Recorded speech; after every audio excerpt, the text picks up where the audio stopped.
जिसमें हम पितरों व पितृ दोनों को शांत करते हैं। इतनी सुंदर परंपरा आपको केवल भारत में ही देखने को मिलेगी। लोग अंधविश्वास व पाखंड की दृष्टिकोण से देखने लगे हैं। आइए आज हम इस परंपरा को आयुर्वेद के दृष्टिकोण से समझने का प्रयास करते हैं। जैसे दाह जलन के रोग, अनिद्रा के रोग, मानसिक विकृतियां हमें इस समय पर और अधिक देखने में आएंगी। इनके साथ साथ पूरी बना करके और उन पूरियों को गाय को खिलाने लगे। गाय के लिए यह पूरियां विष के समान कार्य करती हैं। मैं भारत को भारतीयता की मान्यता के आधार पर फिर से खड़ा करना चाहता हूं, उस काम में लगा। नमस्कार आप सभी को। हमारे यहाँ श्राद्ध पक्ष में पितरों की खीर खाने व बांटने की एक विशेष परंपरा रही है, जिसे आज बदलते हुए इस समय में लोग अंधविश्वास व पाखंड की दृष्टिकोण से देखने लगे हैं। आइए आज हम इस परंपरा को आयुर्वेद के दृष्टिकोण से समझने का प्रयास करते हैं। श्राद्ध पक्ष जो कि अश्विन माह के कृष्ण पक्ष के अंतर्गत आता है। कृष्ण पक्ष जिसके अंदर पित्त की विकृतियां कुछ तेजी से बढ़ने लगती हैं, और क्योंकि वातावरण में इस समय पित्त की विकृतियां अधिक होंगी और इस समय पर समाज में हमें पित्त जनित रोग जैसे दाह जलन के रोग, अनिद्रा के रोग, मानसिक विकृतियां हमें इस समय पर और अधिक देखने में आएंगी। तो इन सब पित्त जनित विकृतियों को शांत करने के लिए हमें एक विशेष औषधि की आवश्यकता है, जो कि इस समय अपने सौम्य गुण को बढ़ाते हुए इस पित्त को एकदम शांत कर दे और हमें इन रोगों से बचाए। उस दृष्टिकोण से अगर आयुर्वेद के अनुसार हम किसी एक विशेष औषधि को चुने तो वो विशेष औषधि खीर होगी। खीर इस समय पर भाद्र माह की पंजीरी से भी अधिक गुणकारी व लाभकारी हमारे लिए हो जाती है। हमारे यहाँ श्राद्ध पक्ष 15 दिन तक मनाया जाता है और हर घर में इनमें से कम 2 दिन खीर अवश्य बनाई जाती है, हमारे पूर्वजों को याद करते हुए। और साथ ही साथ यह भी एक सुंदर परंपरा है कि जो खीर हमने बनाई वो हम आस पड़ोस में और जरूरतमंद लोगों को भी भेंट करते हैं।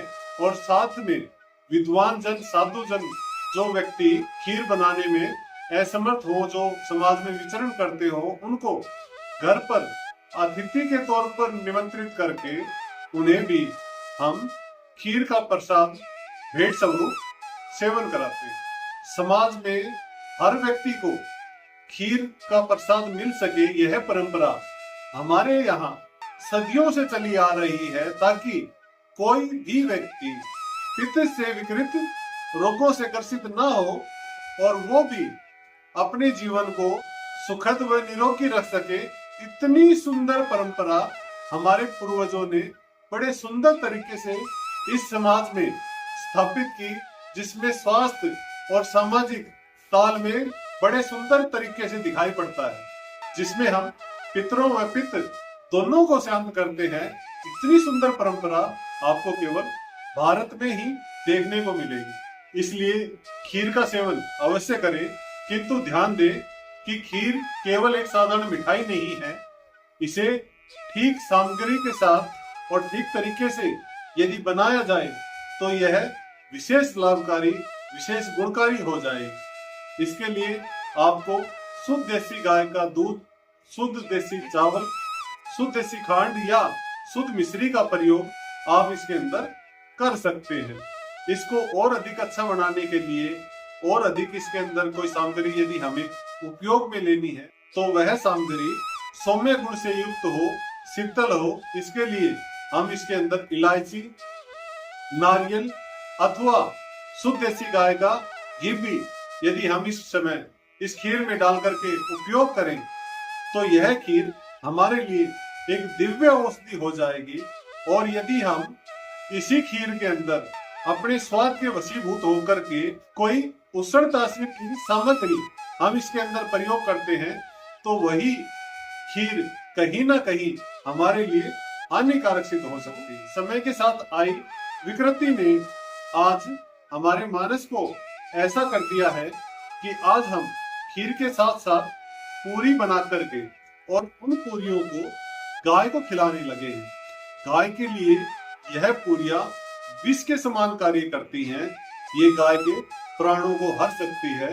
गाय को भूल करके भी कभी पूरी का सेवन न कराएं और इस तरह के पाप से बचने का अवश्य प्रयास करें। तो आइए सद्भाव के साथ हम इन परंपराओं को निभाते चलें और इस समाज को दोबारा से पूर्णतः निरोगी बनाने के प्रयास में एकजुट होकर के अपनी परंपराओं के इस ज्ञान को समाज में फैलाते हुए समाज के कल्याण हेतु आगे बढ़े। इसी के साथ हम आज के इस वीडियो को यही विराम देते हैं। जय हिंद, जय भारत।